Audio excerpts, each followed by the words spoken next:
जय शिव शंकर। अपने आप को ऐसा बनाओ कि जहाँ पर तुम हो वहाँ सब तुम्हें याद करें, और जहाँ तुम जाने वाले हो वहाँ सभी तुम्हारा इंतजार करें, तुम्हारा आह्वान करें। नमस्कार दोस्तों, मैं आपका मित्र सावर चौधरी आप सभी भक्तजनों का एक बार फिर से इस शिव महापुराण कथासार के पावन वीडियो में हार्दिक स्वागत करता हूँ। भक्तजनों, आप लोग बड़े भाग्यशाली हैं जो भगवान शंकर की ऐसी अनुकंपा से आपको आज महाशिव पुराण कथा श्रवण का मौका मिला है। इससे पूर्व के वीडियो में दोस्तों हमने बात करी थी महाशिवरात्रि व्रत की विधि और महिमा तक के प्रसंग के बारे में, और आज के इस पावन वीडियो में हम शुरुआत करेंगे शिवरात्रि व्रत की उद्यापन विधि से। जो भी भक्तगण इस वीडियो के जरिए हमारे इस चैनल पर पहली बार आए हैं उनसे आग्रह है कि चैनल को सब्सक्राइब कर नोटिफिकेशन को जरूर ऑन करें, ताकि इसी सीरीज के आगामी आने वाले वीडियोज का नोटिफिकेशन सबसे पहले आपको मिल सके। तो चलिए दोस्तों शुरू करते हैं। शिवरात्रि के शुभ व्रत का लगातार 14 वर्षों तक पालन करना चाहिए। त्रयोदशी को एक समय भोजन करके चतुर्दशी को पूरा उपवास करना चाहिए। शिवरात्रि के दिन नित्य क्रम संपन्न कर शिवालय में जाकर विधि पूर्वक शिव का पूजन करें। वहाँ सोने अथवा तांबे का बना एक कलश स्थापित करें और उस पर पार्वती सहित शिव की सोने की बनी प्रतिमा रखें। रात्रि के समय प्रत्येक प्रहर में शिव पूजन करें और भगवत कीर्तन करते हुए रात्रि जागरण करें। दूसरे दिन ब्राह्मणों को भक्ति पूर्वक भोजन कराएं और यथाशक्ति दान दें। तदंतर भगवान महेश्वर सदाशिव को पुष्पांजलि अर्पण कर प्रार्थना करें। देव देव महादेव शरणागत वत्सल व्रतेन नेन देवेश कृपा कुरु ममोपरि मया भक्तुनासारेण व्रतमेतत् कृतं शिव न्यूनं संपूर्णतां यातु प्रसादावत्त शंकर अज्ञान्याददीव वा ज्ञानाज्जप पूजादिकं मया कृतं तदस्तु कृपया सफलं तव शंकर। इस महाशिवरात्रि पर्व को व्रतराज कहा जाता है। इसकी महिमा और इसके फल का वर्णन वाणी से नहीं हो सकता। अब इसके पश्चात आता है दोस्तों मुक्ति और भक्ति के स्वरूप का विवेचन। ऋषिगण बोले कि हे सूत जी, आपने मुक्ति की चर्चा की, यह मुक्ति क्या है, कैसी अवस्था होती है? तब सूत जी कहते हैं कि सांसारिक दुखों का नाश करने वाली एवं परम आनंद देने वाली मुक्ति 4 प्रकार की कही गई है। सारूप्य, सालोक्य, सानिध्य एवं चौथी है सायुज्य। इस शिवरात्रि व्रत से सब प्रकार की मुक्ति सुलभ हो जाती है। हे मुनीश्वरों, यह सारा जगत जिससे उत्पन्न होता है, जिसके द्वारा इसका पालन होता है तथा अंत में वह जिसमें विलीन हो जाता है, वे है भगवान शिव। जिससे यह संपूर्ण जगत व्याप्त है, वही शिव का रूप है। शिव तत्व सत्य, ज्ञान, अनंत एवं सच्चिदानंद नाम से प्रसिद्ध है। जैसे आकाश सर्वत्र व्यापक है, उसी प्रकार यह शिव तत्व भी सर्वव्यापी है। शिव ज्ञान का उदय होने से निश्चय ही उसकी प्राप्ति होती है तथा शिव जी का भजन ध्यान करने से सत्पुरुषों को शिव पद की प्राप्ति होती है। संसार में ज्ञान की प्राप्ति अत्यंत कठिन है, परंतु भगवान का भजन अत्यंत सुकर माना जाता है। दोस्तों, ज्ञान के स्वरूपी मोक्षदाता परमात्मा शिव भजन के ही अधीन है। भगवान शंभु की भक्ति ज्ञान की जननी मानी गई है। उत्तम प्रेम का अंकुर ही उनका लक्षण है। हे द्विजो, वह भक्ति भी सगुण और निर्गुण के भेद से 2 प्रकार की जाननी चाहिए। भगवान की कृपा के बिना इन भक्तियों का संपादन होना कठिन है। भक्ति और ज्ञान को भगवान शंभु ने एक दूसरे से भिन्न नहीं बताया।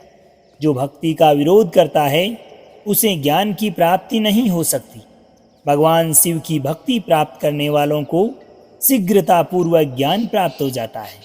अतः हे मुनीश्वरों, महेश्वर की भक्ति का साधन करना चाहिए। इसके पश्चात आता है दोस्तों शिव, विष्णु, रुद्र और ब्रह्मा के स्वरूप का विवेचन। ऋषियों ने पूछा कि हे सूत जी, इस शिव कौन है, विष्णु कौन है, रुद्र कौन है तथा ब्राह्मण कौन है? इन सभी में निर्गुण कौन है? आप हमारे इस संदेह का निवारण कीजिए। तब सूत जी कहते हैं कि हे महर्षियों, वेद और वेदांत के विद्वान ऐसा मानते हैं कि निर्गुण परमात्मा से सर्वप्रथम जो सगुण रूप प्रकट हुआ उसी का नाम है शिव। शिव से पुरुष सहित प्रकृति उत्पन्न हुई। उन दोनों ने मूल स्थान में स्थित जल के भीतर तप किया। वही तपस्थली पंचक्रोशी काशी के नाम से विख्यात है। ये भगवान शिव को अत्यंत प्रिय है। यह जल संपूर्ण विश्व में व्याप्त था, जिसमें योग माया से युक्त श्री हरि ने शयन किया। अब उन नारायण के नाभि कमल से जिनकी उत्पत्ति हुई वे कहलाए ब्रह्मा। ब्रह्मा ने तपस्या करके जिनका साक्षात्कार किया उन्हें विष्णु कहा गया। ब्रह्मा और विष्णु के विवाद को शांत करने के लिए निर्गुण शिव ने जो रूप प्रकट किया उसी का नाम है दोस्तों महादेव। उन्होंने कहा कि मैं शंभु ब्रह्मा जी के ललाट से प्रकट होऊंगा। इस कथन के अनुसार जो ब्रह्मा जी के ललाट से प्रकट हुआ उनका नाम रुद्र हुआ। पूर्णतः त्रिगुण रहित शिव में एवं गुणों के धाम रुद्र में वस्तुतः कोई भेद नहीं है। जैसे स्वर्ग और उससे बने आभूषणों में कोई अंतर नहीं होता। भयानक पराक्रम वाले रुद्र सभी प्रकार से शिवरूप ही हैं। वे भक्तों का कार्य करने हेतु प्रकट होते हैं और ब्रह्मा तथा विष्णु की सहायता लेते हैं। भक्तों, इस लोक में ब्रह्मा से लेकर तर्ण पर्यंत जो कुछ भी दिखाई देता है वह सब शिव है। अनेकता की कल्पना करना झूठा है।